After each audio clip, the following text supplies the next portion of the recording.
Hi, good afternoon. I was just calling because I love the rain and it's raining out. It's raining out hard. It's really beautiful. Um, that's not why I'm talking to you though. I really want to talk to you about a different kind of rain. Um, a kind that people don't really like to talk about. The bad stuff that happens to you. That bad stuff that happens to me um, in the past. Uh, it's something called a generational curse. I don't know if you guys have ever heard of such a thing. Sounds like a bunch of crazy, but it's not. It's an actual thing. What happens is your parents make a decision, grandparents make a decision, and it gets a lot of people in a lot of trouble, and it starts a pattern. It's called a generational curse, but it's actually a pattern of behaviors that you get familiar with, a level of toxicity you get familiar with.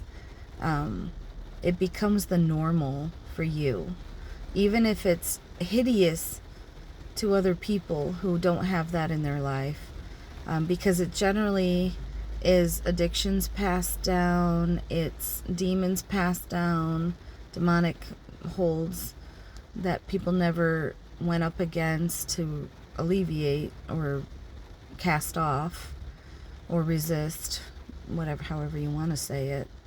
But these things keep a hold of people and keep them tightly bound up in this pattern of behavior that's very unhealthy for them. Keeps them from having good relationships, keeps them scared of meaningful relationships and terrified of unconditional love. Like, that's the most frightening thing in the universe, to be loved by somebody for real, no matter what happens. And they become avoidant, they become scared, running to addictions or running to pleasure or feel good things to keep from getting hurt and being hurt when the lifestyle that they're living is actually way more painful and can cause dire consequences. One example, sexual addiction can lead to STDs, HIV virus, things that last, things that'll kill you. Gambling can make you lose everything. Drugs can kill you. Alcohol can kill you. Because all of these addictions are associated with demons that want to destroy you. And I know this isn't popular. People don't want to talk about demonic activity, but it is very real. And it can be stopped. You can break generational curses. I know, because I did. And I didn't do it. It was God. It was me leaning on the Lord and resisting and just saying no. And generally, trauma marks it. When you have a traumatic upbringing, childhood, you have people who are into witchcraft and all of that stuff in your family, maybe your own mother,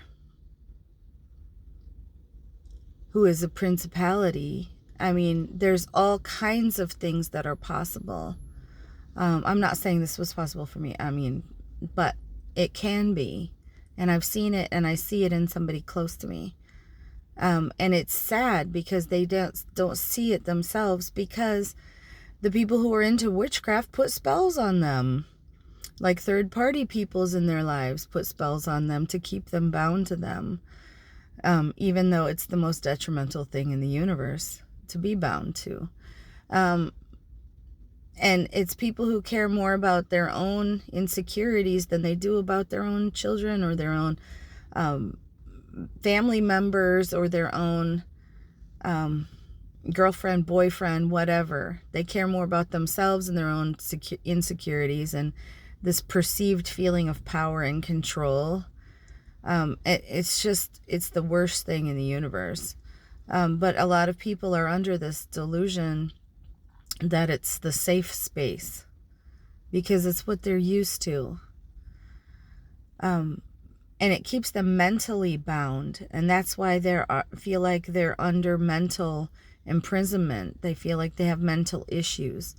And it's not actually mental issues. It's actually demonic strongholds and control that can be eliminated by resisting, by getting into the Word of God, by getting into prayer, and just doing what the Bible tells you to do, believing it, praying. God is the one bigger than demons. We are not, but God is bigger than demons. And God in you is bigger than demons. So being saved and making sure you are actually saved, baptized, you've repented, you're no longer doing the things that God hates, like sleeping around, like hurting yourself with drugs and alcohol and gambling. All of these things God hates. So if you're still doing them, you're not really saved. You're saved if you turn away from those things and turn to God. And that's actually the best thing in the world for you.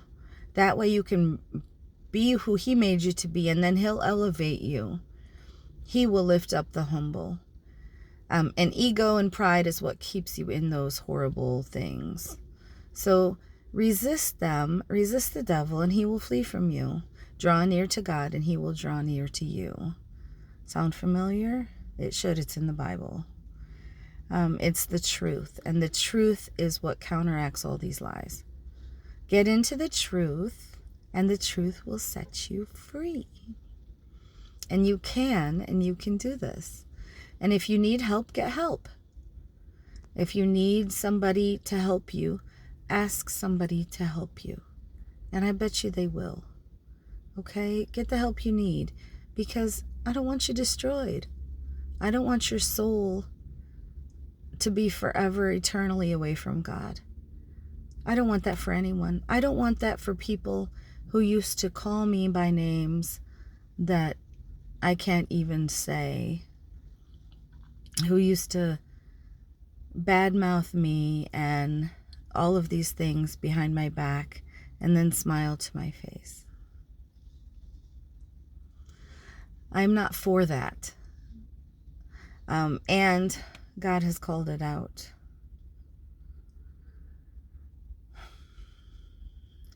Do what's right. Get your heart right. Get into the truth. Get away from other people.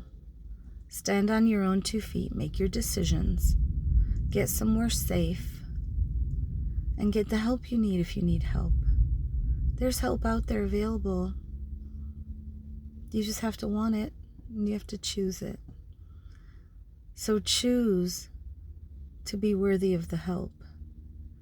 Realize that God says you're worthy to be helped. You just have to make the choice, because He gives everyone free will. And I know this was a long video. I usually don't do long ones like this, but I thought it was important. You are worthy of being helped. You are beautiful. You are such a treasure. You have such gifts that He's given you. He meant for you to be a valuable member of the kingdom of heaven. He meant for that. He meant for you to feel how loved you actually are by Him, as well as some very key people that matter. Right? And I love you. I believe in you. And I know that you can do the right thing.